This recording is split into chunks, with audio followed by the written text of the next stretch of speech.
안녕하세요. 반갑습니다. 또 왔습니다. 베스핀 AI 테크토크 7번째 시간입니다. 벌써 7번째나 됐네요. 베스핀의 역량을 보여주기도 했고, 그 다음에 지금 현재 AI가 워낙 이야기가 많이 되고 있어서 그런 시장 이야기도 많이 했고, 그 다음에 베스핀 글로벌의 역량이 어디에서 오는지도 좀 이야기를 나눴었습니다. 7번째 되니까 저희가 좀 제대로 한번 자랑을 좀 해보고 싶다는 생각이 들어서 오늘은 앞으로 가장 핫해질 이야기이죠. 버티컬 AI의 베스핀 글로벌의 핵심 주자가 될 것 같습니다. 저희가 그동안 AI 기술에 대한 것들 모든 것들을 모아 아주 그냥 응축해 놓은 프로덕트를 하나 곧 출시할 예정인데요. 지금 목표는 7월에 저희가 제대로 출시를 할 예정이고 5월 달에는 AWS 서밋에서 한번 저희가 소개를 하려고 합니다. 그 전에 우리 베스핀 글로벌의 구독자님들을 위해서 살짝 맛보기로 좀 보여드리려고 합니다. 오늘 모신 분은 우리 티바나였어요. 원래 코드명이. 그 코드명의 개발을 총괄하고 계시는 구상원님 모셨는데요. 우리 구상원님 자기소개 해주시면서 한번 시작을 좀 해볼까요? 네, 소개 부탁드립니다. 네, 안녕하십니까. 저는 베스핀 글로벌 티바나 AI 개발팀 구상원입니다. 방금 설명드렸다시피 이제 오토 MSP 원래 프로젝트 코드명이 티바나를 기반으로 해서 저희가 이제 팀명이 됐고요. 이제 향후에 오토 MSP 팀으로 변경될 예정에 있습니다. 반갑습니다. 네, 반갑습니다. 네. 왜 티바나였어요? 티바나가 그 저희 이제 베스핀 글로벌의 어떤 그런 스타워즈 세계관에서 네. 속해 있는 그런 개념인데요. 네. 저희가 이제 베스핀이라는 행성에 그 행성에서 그 공중에 떠 있는 도시가 클로드 시티예요. 네네네. 그 시티에서 하는 일이 그 베스핀이라는 행성에서 가스를 추출하는데 이 가스 이름이 티바나예요. 예. 나 몰랐어요. 그 티바나가 그 이제 스타워즈 세계관에서 그 워프 엔진으로 사용되는 제일 가장 중요한 에너지 동력원이죠. 우리 네네. 성경 경전을 내가 모르고 있었네.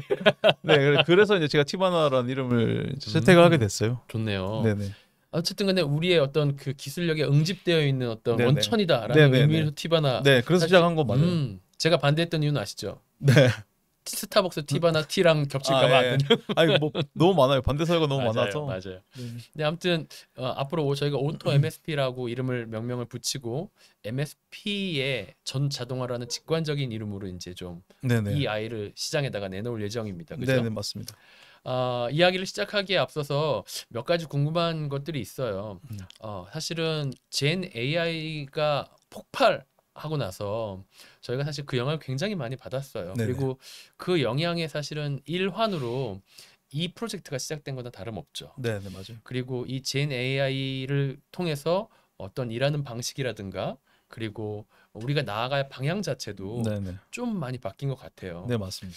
젠 AI 이전과 이후 상원님의 일하는 방식과 업무 패턴 이런 것들이 어떤 변화가 좀 있었을까요? 아무래도 변화가 너무 많죠. 물론 저는 이제 원래부터 좀 잘했던 개발자이기도 하지만 근데 알아요. 이제 예를 들어서 뭐 그냥 쉽게 설명드리면은 뭐 혼자서 한 3명 아니면 많게는 5명까지 일을 혼자서 했다면 이 아이를 가지고 혼자서 한 10명의 일을 할 수 있을 정도로 좀 폭발적인 그게 있던 것 같아요. 특히 저한테는. 네. 그리고 최근에 또 많은 또 기술이 이제 챗GPT가 나왔을 때랑 지금이랑 너무 차이가 크거든요. 또 그 불과 1년 반, 한 2년 정도 사이에 또 AI 분야에서도 엄청나게 많은 발전들이 있었고 많은 툴들이 나오고 뭐 에이전트들이 나오고 그러면서 저 또한 당연히 이제 그런 혜택을 더 받게 되는 또 혜택 받는 사람 중에 하나죠. 그래서 이제 자동화를 시키는 것들뿐만 아니라 그 예를 들면 최근에 저는 이제 구글 검색을 거의 잘 안 하게 됐거든요. 네. 당연히 이제 그런 이유가 이제 그런 검색을 대신해서 문서를 정리해주고 이런 에이전트들이 뭐 소위 이제 MCP라고 부르는 뭐 그런 툴도 나오고 그렇게 해서 이제 저는 좀 더 빠르게 정보를 취합하고 좀 이해하고 예전에는 왜 이렇게 검색을 해서 정보를 취합했을 때 그래도 제가 뭐 오래 했지만 모르는 단어들, 모르는 새로운 IT 키워드들이 많잖아요. 그런 것들을 좀 이해하는 시간이 오래 걸렸다면은 이제 그런 시간 자체가 아예 생략돼 버리니까 그걸 직관적으로 딱 받아들이게 되는 그런 것들이 저의 좀 생산성을 폭발적으로 향상시켜주고 이제 두 번째는 제가 또 팀장이고 리더로서 역할도 있잖아요. 그런데 이제 예전에는 일일이 공부해서 막 이제 팀원들한테 하나씩 설명해 준다고 하면은 정말 딱 거기서 필요한 핵심적인 부분만 딱 뽑아서 엑기스 뽑듯이 뽑아가지고 팀원들에게 이렇게 런드 쉐어할 수 있는 이런 것들 이게 진짜 큰 것 같아요. 이게 저희 팀 전체의 어떤 역량을 키워주는 가장 큰 핵심인 것 같습니다. 소통하는 방식도 완전 달라지고. 그럼요. 음. 네네. 지금 말씀하신 대로 어쨌든 한 사람이 10명의 역할을 하기 시작했다. 네. 팀원들도 다 마찬가지겠죠. 네. 그리고 말씀하신 대로라면은 모두 다 같이 어떤 정보력을 네네. 쫙 끄집어 올리는 어떤 네네. 그런 것과 네네. 일하는 것이 동시에 계속 일어난다는 얘기인 네네. 거네요. 맞습니다. 그 이게 뭐 검색할 때 예를 들어서 뭐 검색을 해서 어떤 키워드 단위로 뭐 검색을 해서 정보를 취합해서 아 이걸 이번에 좀 써봐야지 뭐 개발적인 측면에서 했다면 이제 그렇게 검색 접근하는 방법도 좀 많이 좀 달라졌다고 해야 되겠죠. 근데 그런 게 아니고 어떤 문제를 해결할 때 이 문제를 해결하기 위해서 어떤 해결하는 방법에 초점을 맞췄다고 하면 이제는 그게 아니고 이 문제를 해결하고 사후까지도 다 한 번에 동시에 해결할 수 그러니까 처리할 수 있는 이런 방향으로 좀 접근하게 된 것 같아요. 그게 좀 많이 차이가 큰 것 같아요.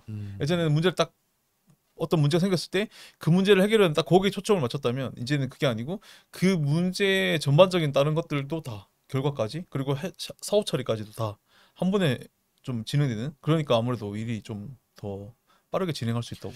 그러니까 사실 되게 엄청 와닿는 말이긴 한데 지금 네. 사실 통계적으로 네. 미국에서 네. 잡 디스크립션의 그 방향성이 바뀌고 있다는 얘기가 들려요. 네, 맞습니다. 그러니까 프론트엔드 개발자, 백엔드 개발자라는 개념 자체도 점점 없어지고 네. UX 디자인과 실제 웹 네. 디자인의 경계도 없어지고 네. 말씀하신 비즈니스 사업을 개발하거나 BD의 역할부터 시작해서 네.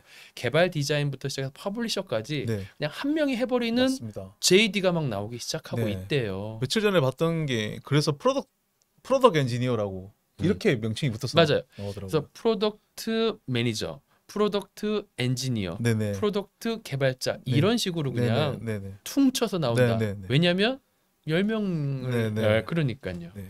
사실은 그 소산이면서 동시에 결과물이 우리 오토 MSP인 것 같아요. 네.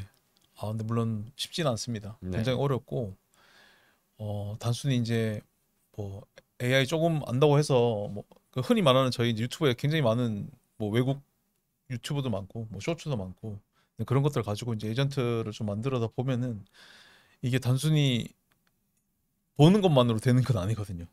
공부를 좀 많이 해야 되고 그렇죠. 예, 전반적으로 LLM에 대한 깊은 좀 이해가 있어야 에이전트도 좀 제대로 만들어갈 수 있거든요. 하여튼 쉬운 건 아닌 것 같아요. 맞아요. 제가 어저께 누가 궁금해서 이제 관심이 있는 분야라 검색을 하다가 이런 걸 발견했어요. IQ 230대는 타오라는 수학 박사가 있대요. 네네.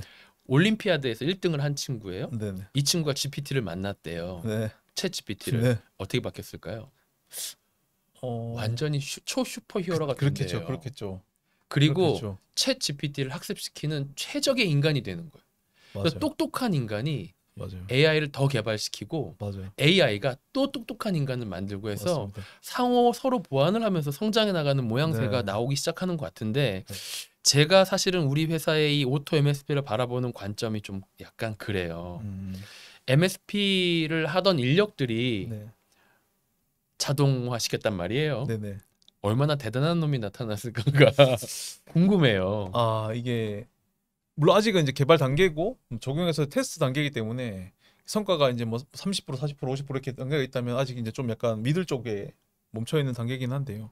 근데 제가 굉장히 많은 피드백을 받고 그리고 이제 개선해 나가는 과정에서 또 다른 또 더 좋은 AI 엔진들이 나오고 에이전트에 나오면서 이제 저희가 이제 이거를 어떻게 하면은 이제 이게 처음에 만들었을 때는 오토 MSP가 처음에 만들었을 때는 단순한 질문들만 하기 시작했었어요. 뭐 피드백도 그렇고. 그랬죠. 그런 그죠? 시기였죠. 예. 그러다가 이제는 굉장히 복잡한 요청들이 막 오잖아요. 예를 들어서 뭐 예전에는 한 번에 하나의 워크플로우, 그러니까 작업이라고 해야 되나요? 뭐 예를 들어 EC2 인스턴스 하나 만들어줘 이런 요청이었다면 지금은 이 인스턴스가 왜 여기 생성돼 있고 왜 이렇게 생성돼 있고 왜 이런 타입으로 돼 있고 뭐 이런 해서 그럼 이걸 분석해가지고 정말 나한테 맞는 건 뭐였지? 라는 질문으로 이제 막 엔지니어들이 질문하기 시작한단 말이에요. 고도화되는 이게 이제 쉬운 질문이 아니라는 거죠. 그럼 결국엔 저희도 마찬가지로 그런 어려운 문제를 해결하기 위해서 무언가를 해야 되잖아요. 근데 이것도 단순히 이제 뭐 프롬프트만 잘해서 프롬프트 엔지니어링만 잘해서 뭐 그런 건 아니거든요. 복합적으로 또 설계를 해야 되는데 근데 이 또한 마찬가지로 AI 도움을 또 받아서 또 진행을 하는 거죠. 그렇죠. 사고의 방식이 정말 액 없어도 물론 일을 할 수 있는데 있으면 실수할 가능성이 굉장히 줄어들고 그 어떤 제가 뭐 그런 피드백을 오토 MSP 적용해가지고 자동화하기 과정을 만약에 뭐 A부터 Z까지 설계를 한다면 예전에는 혼자서 이런 과정들을 스스로 상상하고 뭐 마인드맵을 그리거나 뭐 이런 걸 많이 했단 말이에요. 근데 지금은 그렇게 굳이 안 해도 제가 그 목표한 골까지 AI 도움을 받아서 거의 실수 없이 좀 한 플로우를 흘러낼 수 있거든요. 근데 이게 단축이 굉장히 빠르게 되는 것 같아요. 그렇기 때문에 지금 오토 MSP 적용된 이 지금 저 엔지니어들도 그런 관점에서 같이 이제 바라보고 같이 좀 피드백을 주는 편이고, 네 그렇게 해서 제가 생각했을 때는 진짜 한 올해 말쯤 되면은 정말 많은 아까 90%까지는 모르겠지만 그래도 80%까지는 어떻게 좀 자동화돼 보지 않을까라고 생각을 합니다. 우리가 지금 하고 있는 네. 업무의 네네. 80% 이상이 자동화 될 수 있을 것 같다. 네네. 저희 아직 시작도 안 한 거 아시죠? 네, 그럼요. 제대로 한번 시작을 좀 해봅시다. 네. 사실 오토 MSP 말 그대로 MSP를 자동화시킬 것 같은 프로덕트예요. 네, 네. 제대로 소개를 한번 좀 해봐 주시겠어요? 우리가 이 오토 MSP에 대한 정의부터 한번 내려보고 시작하시죠. 일단 오토 MSP 정의라고 하면은 저희가 이제 엔지니어들이 하는 업무가 어떤 업무들이 있는지를 먼저 우선 MSP 엔지니어들이 알아야 돼요. 엔지니어들이 어떤 업무를 어떻게 처리하는데 그래서 그럼 오토 MSP가 여기서 무엇을 자동화해 줄 수 있을까? 이거를 관점에서 접근을 해야 되거든요. 모든 업무를 다 자동화할 수는 없어요. 그렇기 때문에 저희가 이제 점진적으로 퍼센트 단위로 이렇게 점적으로 올라가는 거고 그래서 보면은 저희가 이제 그 엔지니어들이 하는 어떤 작업들을 봤을 때 가장 많이 하는 것들 중에 하나가 인프라 관리. 뭐 인프라 관리라고 하면 흔히 이제 저희가 뭐 EC2 인스턴스 변경이나 뭐 이런 것들 하는 거고 그다음에 이제 어떤 분석하는 거. 그러니까 어떤 고객 저희가 MSP니까 어떤 고객사에 어떤 문제점이 발생했으면 그 문제점이 그 클라우드에서 어떤 문제점이 있는지 분석하는 거죠. 그리고 나서 그다음으로 해야 될 게 이제 보고서를 만드는 거죠. 이 문제가 왜 발생했고 그리고 문제가 아니라도 주기적으로 저희가 이제 뭐 어떤 클라우드 전반적인 그 인프라 환경에 대한 그 모니터링 결과에 대한 보고서 이런 것도 작성을 하거든요. 지금 벌써 세 가지 일만 해도 굉장히 이 세 가지 일이 사실상 MSP 엔지니어의 전체 한 아무리 적게 잡아도 80% 이상은 잡거든요. 그러고 나서 이제 뭐 10%는 뭐냐면 그 외에 뭐 좀 클라우드 MSP이기 때문에 해야 될 것들 뭐 예를 들어서 뭐 OS 레벨에서 뭔가 하는 것도 사실 클라우드랑은 또 크게 상관없지만 저희가 이제 MSP라는 관점에서 봤을 때는 네, OS 레벨에서도 어떤 뭔가 작업을 해야 되거든요. 네, 그런 것들까지 다 포함하면 결국에는 100% 정도의 일이 된단 말이죠. 네, 그렇게 해서 이 오토 MSP는 지금 말씀드렸던 크게 네 가지의 유형, 인프라를 변경 관리하고 분석하고 뭐 문서 보고서를 만들고 그다음에 OS 레벨에서의 어떤 그런 것들을 하는 요런 것들을 좀 자동화해 줄 수 있는 그런 게 이제 오토 MSP라고 저는 생각을 합니다.